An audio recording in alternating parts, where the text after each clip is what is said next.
Good morning, everyone. This is Jasmine Powers of Jasmine Powers Multimedia and also your new RevOps Hug leader.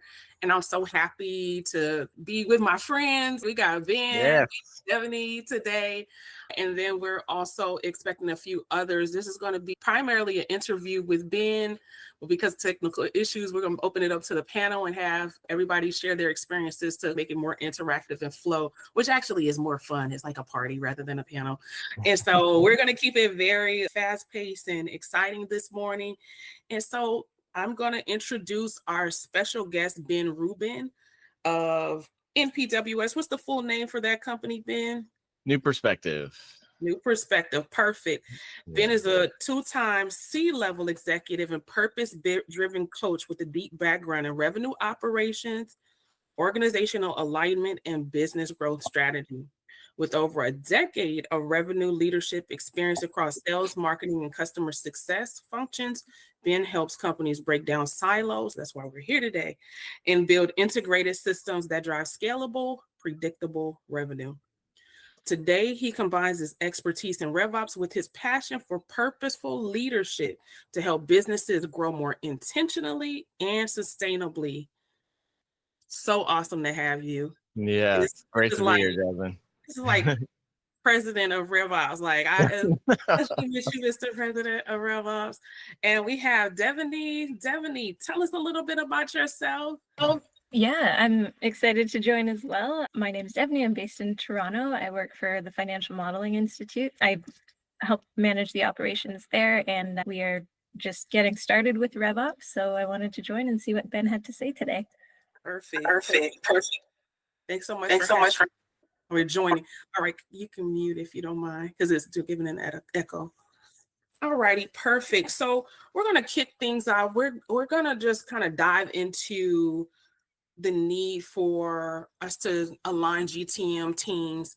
We've all had our nightmarish stories, but there's ways around it. There's ways to prepare and really try to avoid some of the bigger pitfalls.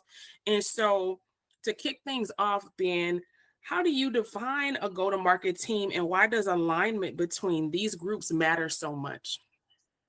This is such a great core question, and RevOps is still gaining traction. It's come a long way since revenue operations has become a term, its trendiness, and then the actual details and processes that fall into it. But it's really about the entire team that turns customers into loyal strangers or loyal customers. So it's the stranger to loyal customer. Everyone that touches that entire journey is part of the revenue operations. And so that's considering your marketing team up front, creating demand gen awareness, the sales team that is looking to make those conversions, and then the CS team that is expanding on those conversions, retaining those conversions, keeping them to be, in that place where they become, advocates. And that alignment, it matters so much because it's still in today's world where there's lots of siloed pieces. Marketing does what they do. They hand leads over to sales, and sales is going to do what they do and could be complaining back to marketing. The leads aren't quality, right? And then it's just back and forth that goes on. Or, well, I hit my quota of leads that I'm supposed to give to sales, and it's your job to close them, and pointing fingers back and forth. And then when the customer gets goes closed won, and typically there's a drop in experience from sales to CS, and how you make that seamless all the way through so that there's not this disconnected, constant, experience for your prospects, customers, and advocates to go all the way through. And so it's how we create that continuity across that entire experience with this GTM team that should be absolutely at minimum marketing, sales, and CS. Absolutely. And so what are some of the most common signs? We see it coming, like we feel it coming. Most common signs that a company's go-to-market teams are out of alignment. Yeah, and it's a great follow-up because I kind of touched on it, which is similar feedback where you're hearing sales communicating back over to marketing, these leads just they're not quality.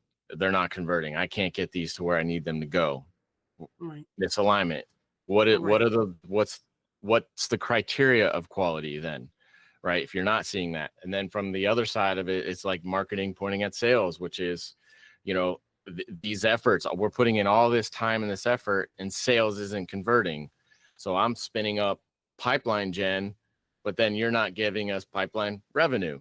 So there's that back and forth. And then there's obviously this huge part, which I think still is quite often an experience, which is this dip in the customer experience. Once a sales team member closes a deal, signs a contract, what happens next? It's most often salespeople they're hunters. I got the kill. Now I'm going to go find the other thing to get to closed one. So then they're just like, boom, it's this dip in experience where then the CS is like having to deal with a customer that is like, what's next? What's going on next? And so those are typically the main friction points when it's each team pointing at each other with whatever way. Tends to be a lot of the things around quality criteria, and then marketing saying, I'm giving you this volume and you're not converting, so now it looks like I'm not having attribution to revenue gen, just pipeline gen. And then the other side of when a customer gives that feedback of a drop in experience when they sign a contract, purchase a product, purchase a service, and then it becomes a customer when CS has to work through that. Yeah.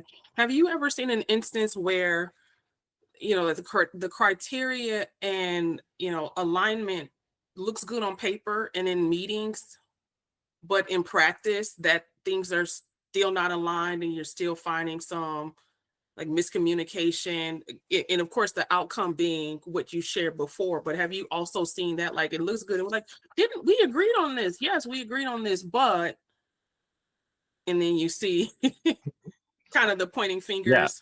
Yep, all the time, and there's only so much that we can do inside of complete documentation, proper CRM, HubSpot, hygiene, workflows, build, the best practice of all the feature sets inside of it. But the common element is just there's a human there, right? Mm-hmm. So it's, well, we went over this together. I understand the definition of life cycles. I know who's responsible at what this stage. But there's still a human at the other side of this that's doing it. And if it's people who don't recall what is the process, and you don't keep that constant reminder, and then they start doing things a different way, it falls outside of what was documented, communicated, and agreed upon, then yeah, it still is going to be there because of just the human element of it, which is why it's so important to not only just get the right kind of documentation, but have each of the leadership management team working with those teams to constantly follow that process. I love the opportunity to put as many things that don't need to be human to become automated inside of HubSpot features and functionality. Right. But make sure that there's the elements then the other side, which is, well, hey, I just gave you a lead. Now I have to do something, right? So then there's the human part, which you are allowed to be human, but maybe it's fill in these things after you have a sales call so that every time it happens, I get the feedback on why wasn't it a quality lead. So I can adjust. If it's marketing that needs to make some adjustments, is it your target audience? Is it your messaging? Is it what kind of lead magnet you have? Is it too top of funnel that then you're saying, well, I got someone to form convert on top of funnel, and you're giving them the sales and they're having an objection of timing. Mm-hmm, mm-hmm. Right? That constant communication has to be there. And I do think it comes from leadership, leading by example, and having that kind of collaborative synergy between, say, a marketing leader and a sales leader and a CS leader. That has to, they got to lead by example so that the other teams follow. And then they have to also continue, if it falls out of alignment from the documented process and communication, course correct. Wonderful. I was wondering, how much do you see, or how, like, over your course of your career, that those teams had separate tools and those things weren't integrated and created any friction? Have you seen an instance of that before?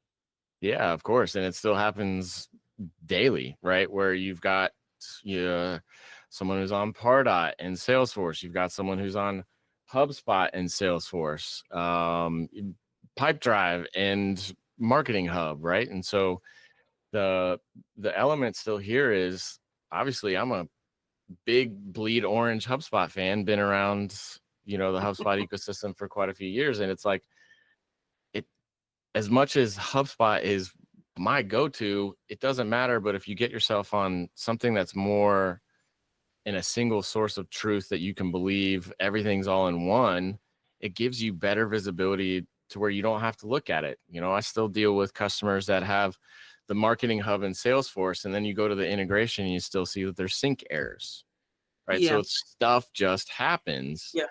And so, I'm a proponent of a single source. HubSpot is that go-to for me, that brings everything into one view, and it helps really solve the disjointed common experience of Salesforce isn't doing what I need it to do, and then HubSpot's over here doing this reporting, but I can't have the entire reporting view in the right way that I want to look at it because Salesforce isn't syncing this property or what forth. And then you have obviously the disjointed, well, you have to have a sales admin and then a HubSpot admin, and are they on the same page working together? Right. I wanted to quote it correctly, but of course I'm at Matt's conference, RevOps Co-op, and yesterday I believe they said because of so much MarTech and ops tools that I think they focus on Salesforce. Salesforce is no longer the source of truth. They have these data lakes or warehouses, and that becomes the source of truth. How have you seen that impact things? Is it like a force multiplier where it just gets worse, or what are you thinking? Yeah, it can bring it together. So some sort of BI tool, right? Where it's Power BI, data box, some sort of thing like that. I would definitely look at a way to integrate some sort of BI tool, because there's the way it's like, okay, well, this platform has this this has this. We're going to try and connect all the data points, but are they all syncing properly? And is it getting all the right information so that I can report and build a view that's helpful for a sales leader, a marketing leader, a CS leader, when something like a BI tool is like, hey, give me all the data and I'll do what I need with it. And then you customize that for the views. It can present a little bit more complexity to the setup of it, but it's a huge win if you are struggling to get the right views that you need. Because the other side to this is, I'm a big pushback on, well, build me this report. I need it. I just want to look at it. Why do you want to look at it though? What decision are you going to make off of viewing this information? If they can't answer that, and this is my biggest thing. It's easy to talk about the what, the how, the when, the where, but if you don't have the why, is it really what needs to be there? Yeah. So I'm going to bring it to the screen to ask her questions since she's here. Go ahead. I really like that point about pushing back on reports, because I have found that sometimes our team makes reports and then we don't use them. So are there any strategies that you put in place or frameworks on how you should approach what reports you use so that you're being mindful and you don't just create 100 reports in HubSpot and then they just lie there waiting to be archived? Yeah, it's a great question, Devaney. And I think I'm not trying to simplify this all the way down, but it does come down to that question of why, right? Why do you want to see this information? And if there's a valid why that can be explained, and a follow-up would be like, okay, I understand that why. What decision is it going to help you make better? A data-driven decision. And if you can understand that, and I think for you in this role, and now it sounds like you guys are getting into RevOps, it's to just say, like, I'm on your side. I want to help you have the views you need so you can make better decisions. But if it's kind of the thing too, like the simplest of thing for a sales manager, hey, give me a report that shows me all my sales reps' activities. Cool. What are you going to do with it though? I just want to view it. But what for? if you can get them to be like, okay, I want to look at it because I'm going to use it as part of my one-on-one to talk about the activity. There you go. You know what I mean? That's the stuff. If you can't get to that with them and you just want to help them understand, and maybe Devaney, for you or others in this role, if you see that connection and you can help, like, hey, and ask it back in a question. Well, what about something where it was you looking at the sales activity? So if you saw someone who wasn't performing well, you could bring that into more of the performance one-on-one you have with them. Does that seem like a reason you might want this report? Yes. Cool. So it is a bit of kind of acting like that guide. I don't have a piece of string here. I did this.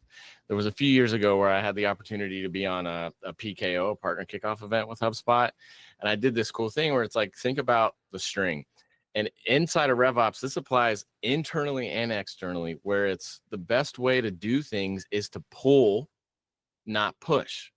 So if you think, if I had a string and I push this side to this side, what happens? The string just dips down. But if I pull from this side, then the string stays taut and I get to guide that where we want to go. So inside of RevOps, we should be thinking about guiding people to understand why this brings efficiency and how you can use it. So you might ask, it's kind of like being a consultant sitting in that seat of, well, what about, like, could you see yourself using this report for this, this, and this? I say, yeah. Oh, that could be really helpful for me. Awesome. The other thing to consider too is, how many times do we need one-off reports? Like one report, you're going to go to the reports and look at that one report. If it doesn't find its way to having some sort of dot connected to being a dashboard, what's the one-off report going to do to you? So it's also thinking about, how do these reports connect to each other that I could get it into a dashboard view? Then you bring efficiency into, like, I'm going to go to my dashboard and I'm going to see all the dots that connect. There's a really cool, like, 5-stage image I like, where it thinks about, you have this awareness to wisdom stage, and it's, you got all these circles and there's nothing in them. And then it's like, okay, well, now I've got circles with colors in them. Then you get, I got circles with colors in them and one line between them. And then I've got colors and circles and dots and lines between all of them. And then the last one, wisdom, is like, I got circles with colors in them and lines between all of them, but there's one highlighted line, because that's when you connected everything all the way to that furthest point of wisdom and understanding. I got this dashboard, but when you look at this dashboard, here's the one highlighted yellow that helps you make that one decision from it. That was probably a lot, but did that answer your question there, Devaney? Yeah, that was so helpful. I was taking notes in the corner. That was, thank you. Thanks, Ben. Yeah. Wonderful. Thank you so much, Ben. And so, where would a company start if they want to start to break down some of those silos that there's, like, we all have seen before? Yeah, this is a killer one, and I prepped up little slide presentation here so I can bring this up. And so this isn't a new thing. Are we seeing the screen here? Okay. Yep. Right. This isn't some groundbreaking thing, but the reality is there's still not a lot of people that look at this view. And so if we look at this view and we think, well, typical is this way, right? You got the funnel that just points downward, and you just have people come down, conversion, and then everything kind of stops from there. And so this Bowtie funnel really stops that, and it gets you to flip the thinking of just top to the bottom, convert, closed one, done. And you really get this on the left side. Here's your marketing, sales, converting these prospects to customers. And then you have this right side, still a funnel. You can see how this expands out. So it's going from these different stages of all the things CS. So you've got everything from unaware to awareness to consideration to decision, standard buying journey, right? On the other side, then it's thinking about, here's that gap, right? If you talk about this, the first impression, is it a dip in experience or is it a wow moment? Because it was this first impression that this new customer just had with you. What's the first value that they get? What's the intended value? And then what's the opportunity? It's the kind of expand or upsell op where it's, what's the extended value? And how to get people all the way through this thing and having ownership on this. This is easy to say. Marketing, sales owns the left, CS AP billing owns the right? But when we think about how to get this really aligned, there should be some core steps in thinking about this, which is really think about this entire map, both sides. So everything from awareness to close, and then everything on the right side, onboarding to advocacy. Clearly define those. It's think about defining what that means. Who are the responsible people at what stage? You might only have, depending on whether you've got an entire outbound SDR team on side of the business that's doing cold outreach, that's looking to get people to become aware, but typically you're going to have some awareness campaigns, which might be marketing only. But then when they get to consideration, now it's marketing and sales, because sales wants to understand this. And then when you get to decision, obviously you're still thinking marketing is involved, but now sales is going to take the lead. When it gets to the other side, who now is responsible? So when you think about that, going back here, that first impression part, that should absolutely still be sales and CS. So that first impression, getting this all the way through. So define that entire customer journey. Another thing that I like to think about, if you want to build a tool for yourself that really creates documentation for the internal team, the other side of this is, what are the kind of emotions people are feeling externally? If you can start to understand that, that helps your team really align on messaging too. Well, we see, someone's nervous feeling at this stage, or they're uncertain here. Maybe then they become optimistic, right? And you start to think about what are those kind of emotions people are feeling through each of these stages as well.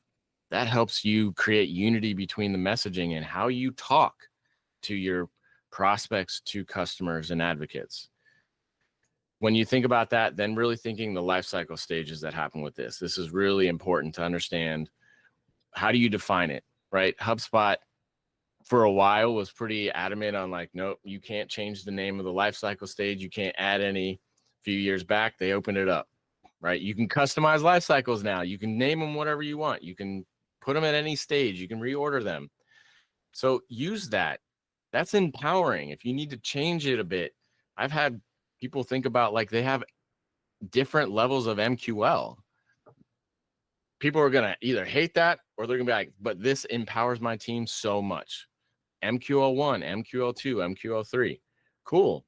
If that works for you and you understand that inside of your process as an organization, do it. So then it's thinking about how you align on all of those life cycle stages, define them, metrics, handoff points, what happens, and then moving this over to the next stage tied right to those life cycle stages is how you operationalize this. HubSpot, automation, use the workflows, use life cycle stages, and then automation associated to that to manage and track this.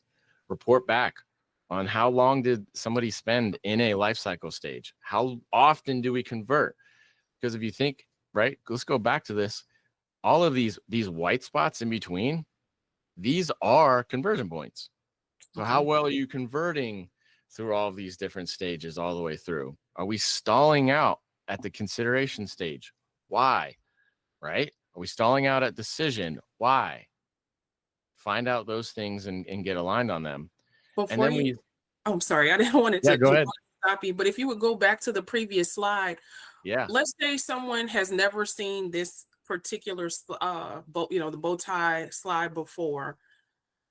You and I, we know about it. The text is kind of small. If you can call out those little things in the middle of the bow tie, that might be helpful as well.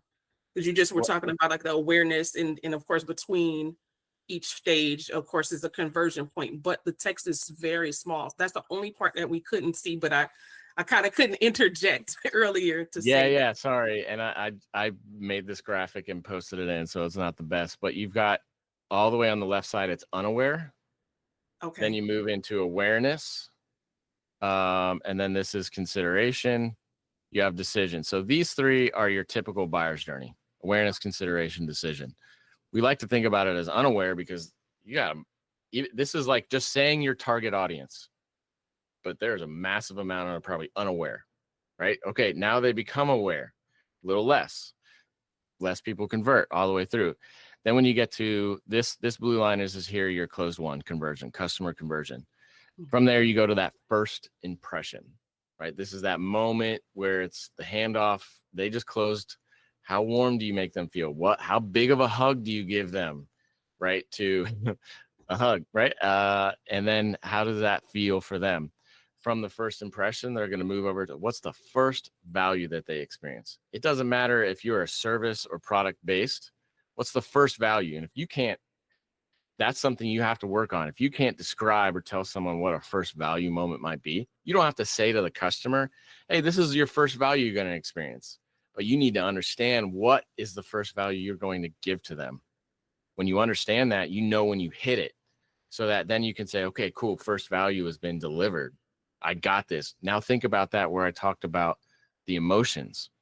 What does someone feel? They might be feeling nervous still through that first impression. You might make them feel good, but they might be like, oh, but am I going to get the ROI out of this thing I'm going to get? First value, boom, you give them a moment of quick win, quick impact, quick ROI. It doesn't have to be complete ROI because that's not intended value, but you give them enough where they're like, oh my God, this is going to work, right? Then you can move them to that intended value. Now, here's where you're like, if you're in the sales process as well, you understand what the intended value is. If it's buying HubSpot, when you buy this, sales and marketing, we anticipate that you're going to be able to grow your business and get the intended value so that you get your ROI. From the intended value, we don't want to stop because we want to look at that upsell expansion opportunity. What's the extended value that you can give them? This isn't a high pressure thing. If you follow these steps, it's the exact opposite as a typical marketing funnel. So if you come into this in the right way, follow these stages, nurture through, handle objections. When you're on the other side and you're delivering this, then it's the no-brainer. They got the intended ROI. Hey, I've been thinking, and this is what CSMs do all the time. You're showing strong growth. I'm looking in here. You're paying X amount a month for this product service, but I see that you're bringing in X amount of revenue. That's like 5X. If we add this one thing, I think I can 2X on top of that, right? It's the concept. Hey, you give me a quarter, I'm going to give you $1. Who doesn't want that exchange? Is that helpful? Yeah, very much so. And then I stopped you in the middle of the other slide. So I wanted to keep it going, but I was like, I can't see what that said. Yep. And that's my bad on the small text there. Oh, no worries. So we talked about this operationalize step 3. When you get into step 4, now you got to measure this. Devaney, this is that question. What are the right ones to report on? How do I bring this together to track this? There should be absolutely a dashboard that's RevOps focused. You should have your marketing performance. You should have your sales performance, CS performance. You should absolutely also have that RevOps one that brings this all together. That gives you those views so you can see, how is this working across this entire Bowtie approach? How do you get all of the data points to make those data-driven decisions? I'm a huge fan of maybe call it like a 60-40, maybe a 70-30, maybe even where it's like 70% data-driven. But I always love having that gut side inside of that because that allows you to not become like robotic, right? Because sometimes you can look at the data and you're like, look, I get it. But my human side, I'm talking to these people.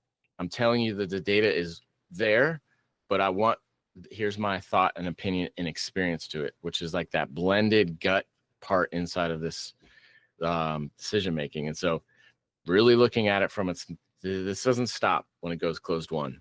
So it's the continued reporting on the other side of it to bring this together. So you really look at this entire life cycle from the unaware to the extended value stage in that bow tie.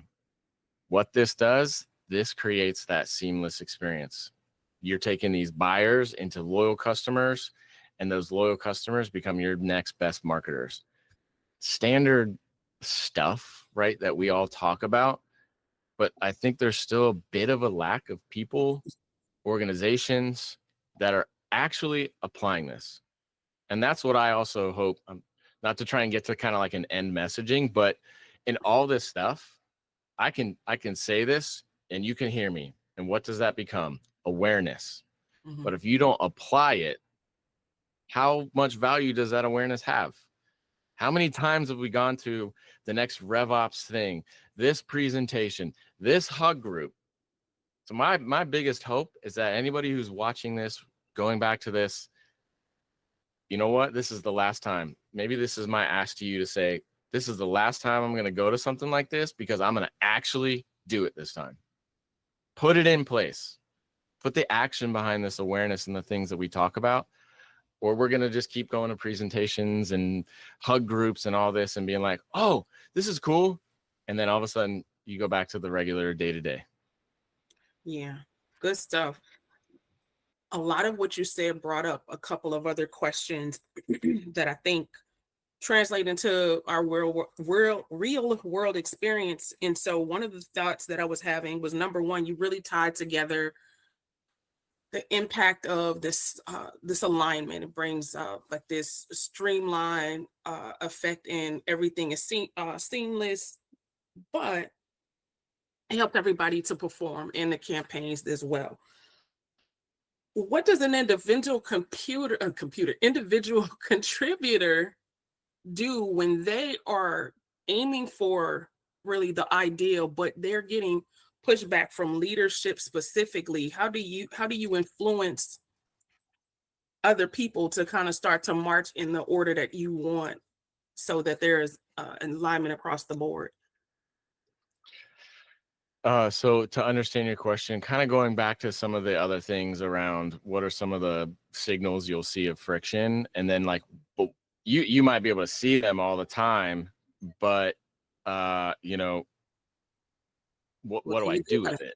Yeah, what do I do? Because that's what I hear. So like the reality is we've all worked in various teams, even at RevOps, companies and things like, so it's like we know intellectually what something is supposed to be, but if you, or maybe you and a peer at your team are trying to advance really this alignment and the performance, and then you have someone else who's on a totally different wavelength, how do you start to steer that team towards this? And I guess this is probably like the sum total of the entire session, but like, what do you do if it's just you?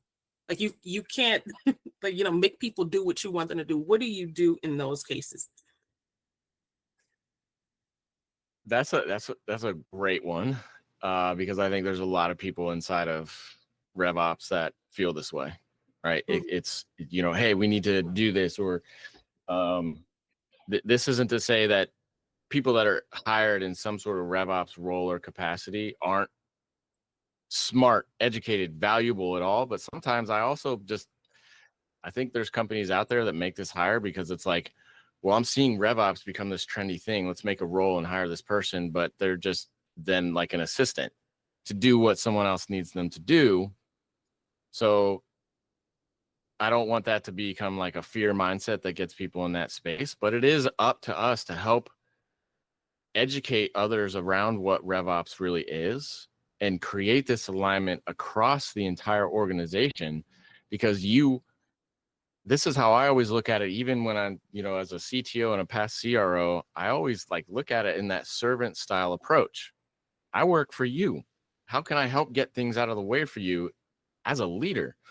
And so RevOps roles should also be focused on building a relationship where these other team members, individuals, leadership, directors, VPs, all of this, hey, I'm on your team. I work for you. I want to help this company grow and help build efficiency in your role. Mm-hmm. So I think there's a lot around relationship that has to come into play. And there's an art to communication. When it comes to communicating with C-level, VP level, director level, it can be intimidating, but I empower you to just find that voice that's the middle ground. Right. It's a little bit of the hey, you hired me to do this, and I want to do this for this organization, and I can see when I do this, or if we do this as an organization, we're going to win. Right? The other side of it too is maybe a little salesy inside of it, because it's our competitors are doing this. We're going to lose if we don't do it. And so it's how do we present these in some ways? Look, we're also in a world where AI is becoming more prominent than ever. Right. I use it. I'm sure everyone's watching this is using it. Leverage it. So if you're uncomfortable, if you're still earlier in the career of RevOps, give it everything you need. Hey, I'm getting some pushback, like prompt it. I'm getting some pushback from my leadership. Here's the kind of messaging they're saying to me. I don't want to be too pushy, but I want to help communicate to my leadership team why we should focus on approaching RevOps with this new lens. See what it gives you, because it's learning too, right? Is because if you haven't had lots of high level executive style conversations, there's an art to that communication, how you distill down the different level of detail based on kind of the tier. And so how you connect with those people, build those relationships, the balance between defending what RevOps is and helping them and listening and hearing them. And then also trying to when you hear them, try and turn that in a way where it's like, okay, I hear you. And so what I can do is X, and it will solve for that. But when you tell me you want Y and it doesn't solve for X, can you see that there's a misalignment between what you're asking me to do? Right. Yeah, very good. I was thinking about, you probably went to the RevOps through the boot camp, HubSpot's RevOps boot camp just because, and as I did too. So I was thinking about like one of the tools that they implemented or they share with us how to use, or like the RevOps roadmap, and trying to get the team to agree on projects and then prioritize them accordingly. Trying to get that stood up taking that back to my team and trying to get that stood up was extremely difficult. What tips would you have for, again, and I'm just trying to bring it down to like that we all understand the concepts, but what in practice a person does. And you mentioned kind of like building a business case, like what are the specific things that you might say to say, hey, we want to either start doing RevOps, or we need to maybe a more realistic thing is like, we need to prioritize this specific RevOps project. And this needs to go before this project. What does communication around priorities sound like? Is there a specific example of some sort you could share? Because I don't want to shorten the response to it, but it's like, it's kind of the same thing. It's just whether, and I honestly, I haven't gone to the RevOps boot camp, so I'm not familiar with this exact roadmap. I'm sure it's great. But you could Google and find so many different RevOps roadmaps, and it doesn't matter if you use like HubSpot's bootcamp one or something you find else that makes sense for your organization, because that's the variable stuff. It doesn't matter which piece, which process, which roadmap. Is it 3 steps? Is it 17 steps? Right. It still shouldn't be we shouldn't care to the level of that we put, well, I have to like massively contain myself to this roadmap, more so than thinking about how I build a relationship and communicate that why. Yeah. Right. Yeah. And so I'm not sure, I'm not trying to avoid the question, but I still think it comes back to, there's just so many different ways that things can be, well, they're asking me to do step 5 ahead of step 4 or step 7 ahead of step 2. It still comes down to thinking about that style of communication where it's understand the why, ask the right questions, and can you find yourself in a persuasive style of communication to get them to see and buy in on the why that you know is true. Now, here's the other side. Sometimes they might be right. That's great. That's collaboration. That's good communication. Open lines where it's, you know what? I did spend some time thinking on this. I do think 7 should go ahead of 2. That's okay too. That's not a fail. That's not a loss. So Jasmine, is that, because I'm not trying to, like I said, I'm not trying to like sidestep your question, but I still think it's really rooted in how people inside of RevOps build relationships, communicate, find that art of standing their ground and listening. Right. That's what I think is the biggest problem, because we tend to get walked over in RevOps because it's someone higher than us that gives a bit of what we might always assume is a directive. Yeah. Yeah. Essentially, I was just saying, like, theoretically, it makes sense, right? Like, okay, you try to prioritize and align with your team, but I guess it was kind of thinking about a situation where, number one, feeling alone in a quest of RevOps. Also, maybe there is agreement that there are particular projects that you need to prioritize as a team, but then maybe, a CEO directive is pushing those projects further and further back. And so you kind of feel like you're drowning. At least I'll say I felt like I was drowning, and we never are able to really do RevOps. We're never able to work on any data quality projects, or we're never able to integrate these tools because this other thing is happening and pushing it back. And then just feeling alone if you're not wanting to be okay, you like think of silos. You're not technically in a silo because this is your team, but there's a thinking and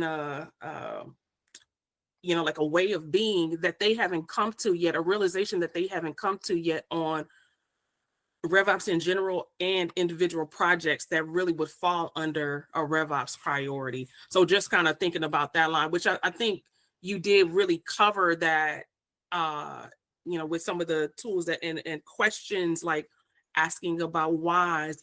Are there other things, including data, that somebody can add in a business case to really try to get the team to adopt a similar perspective and really, really, really try to find alignment?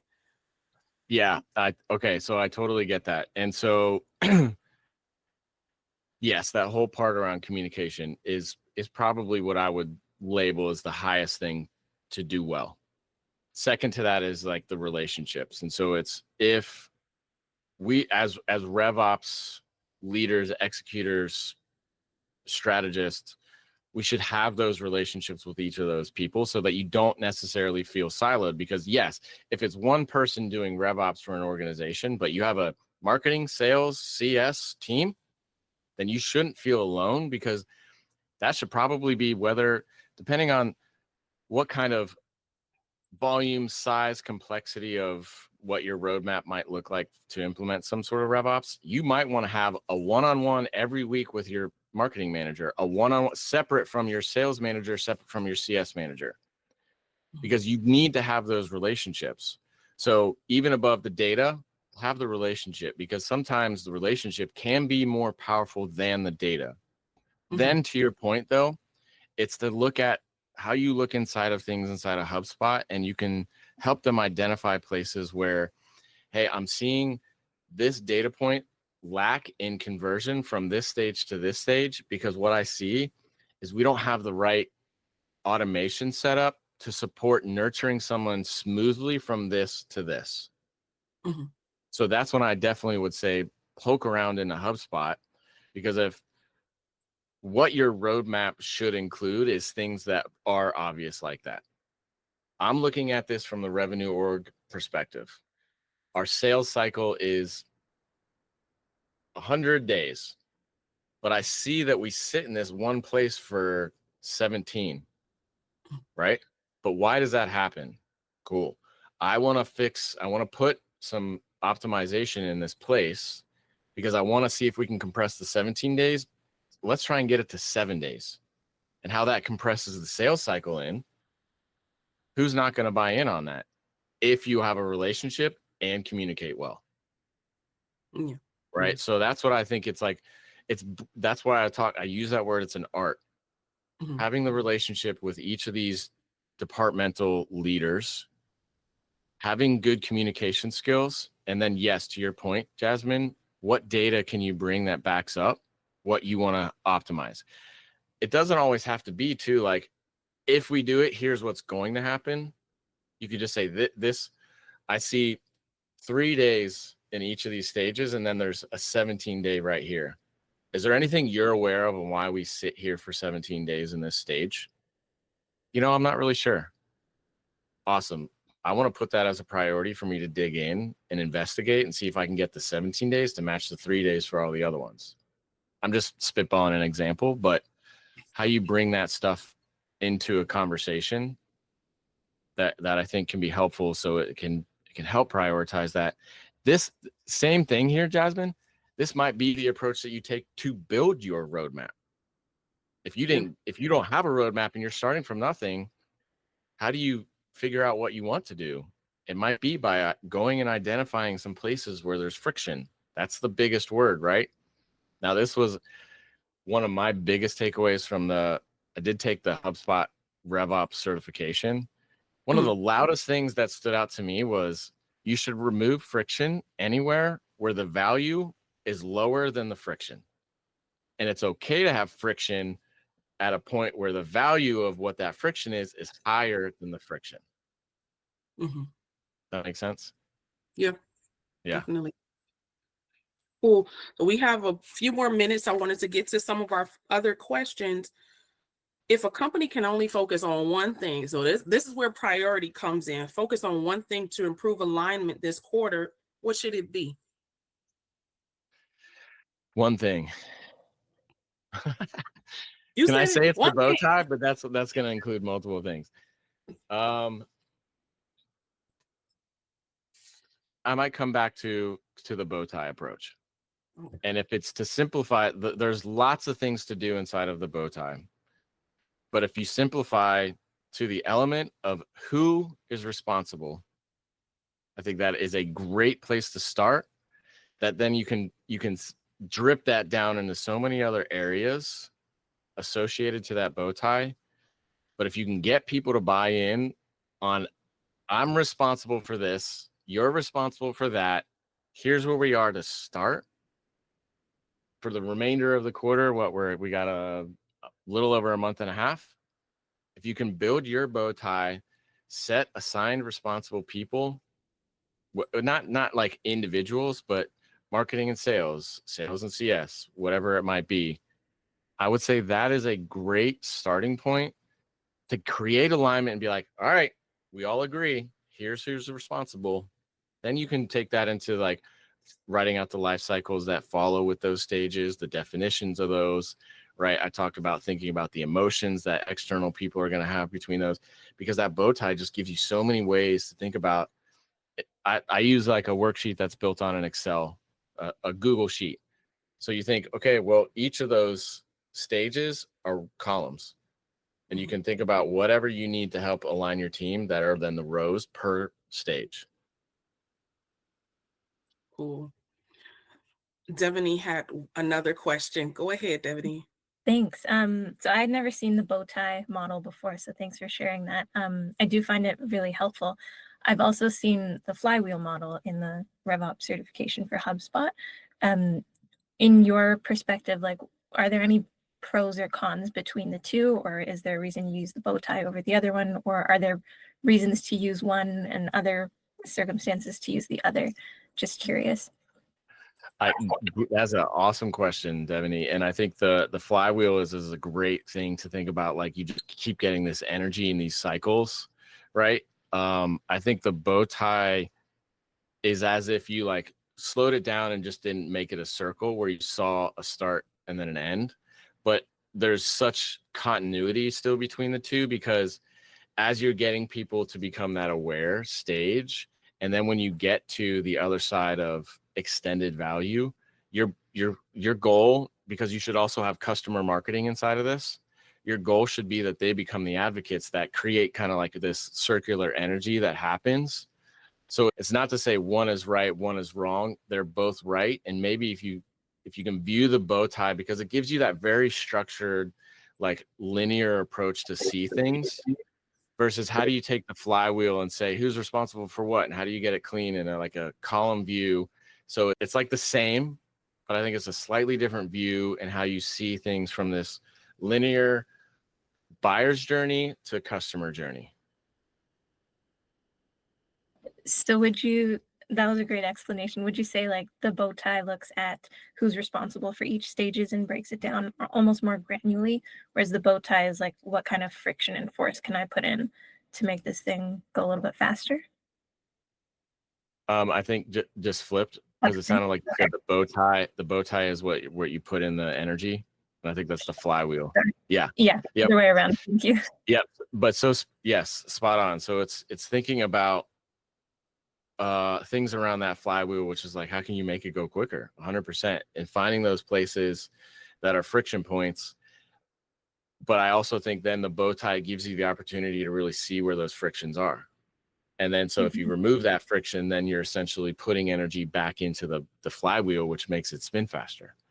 Right. So I think, yes, it should be, use all of that flywheel awareness and knowledge. And you look at the bow tie as the way to like kind of zoom into it and say, okay, but if I remove this, then the flywheel moves faster. If I remove this, the flywheel moves faster. If I add this, the flywheel will go slower, maybe. Right. Yeah. So yes, spot on. Yep. Thanks so much, Devaney. All righty. So we're going to close out with one last question. So you mentioned earlier, people go to these hug meetups, go to Inbound, go to the RevOps conferences. How do you keep the alignment conversation going after the initial excitement? You come back with notes, we're going to do, now what? So I think it probably comes down to, don't have the conversation if you don't know what you're going to do next. So, right. It's don't come back, because a lot of times too, if companies send somebody to go to a conference, a trade show, a seminar, a workshop, hey, if you go, we expect that you're going to come back and report what's going to happen. And coming back and reporting is a good piece. Like, hey, I just want to report, here's what I saw. But if you're not ready to say, here's what I saw and here's what I want to do and here's why and how we're going to do it, then just hold on that part, because then you will get stalled out.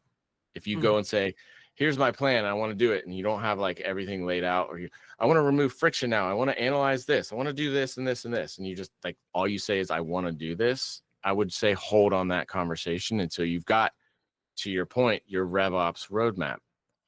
Work on getting that built out so that you have all of this. And as the simple acronym goes, make sure they're smart on what is included on that roadmap. What are you going to do specifically? How are you going to measure it? Is it attainable? Is it realistic? Timely, right? Like all these things. So use that to then present it and put dates on it, and be realistic with yourself too, right? We're humans here. Things are going to change. Life comes at us. We've got different seasons of life. Jasmine, you and I have talked about the seasons of life and how we're just always in waves, right? You're going to be high and be crushing work, and then you're going to feel a little low. And so be realistic with yourself, because you might build a roadmap that says, hey, this is going to take us 6 months. You might build something that's, maybe you want to build something massive and it's a whole year of doing RevOps. Maybe it's something simple. But I think building out, to your point, that roadmap and really having each of those stages focus on something that's smart that you can list out. What is it? Do you have some sort of PM tool? Is there a task tracking tool you can put these in and see how everything, what are the dependencies? Well, I can't do this without this. So that's what I would say is then when you get to that point, then really have that conversation to present it and be like, here's what's going to happen. Here's the calendar and when these things are going to happen, and get after it. Cool. Thank you so much. I appreciate you so much, Ben. And thank you, Devaney. And I want to say Kayati for joining today. Lively conversation. I love the panel style and just the insights as well that you shared. Of course. Hug members. Yeah, wonderful. RevOps Hug members, we're going to be meeting again next month on June the 5th at 5 Pacific, 7 p.m. Central Time for Truly Happy Hour. So there we have a special treat for that. So definitely mark your calendars. I'll be posting information for that. Please Tell all your friends in RevOps or those aspiring to be RevOps professionals. My intention for this hug is to diversify the voices that are speaking in RevOps, but then also amplify RevOps to communities who may have not considered it or who may not be properly represented within their companies and being able to get the credit that they need. And so we want to give them the tools to help them to succeed. So definitely join and share this out with your community. So I look forward to seeing you for Truly Happy Hour with the RevOps Hug on June the 5th. And everybody, oh, one more thing. Ben, where can we find you outside of, like just on LinkedIn? Where else can we find you? Yeah, so I work at a marketing agency called New Perspective. So if you want to look up New Perspective online, we're a full service marketing agency. And then the other side of it is I have a passion for helping people. And so I am also a life coach that focuses on helping people find their purpose, find their why, which creates better enjoyment in life, in your profession, relationships, those sorts of things. So that's at couragewithintention.com as well. Yeah, I can vouch for Ben. He's awesome. Awesome. I can vouch for you, Jasmine. You're awesome as well. All righty. We'll see you all next month. Bye. Thanks, everyone. Take care.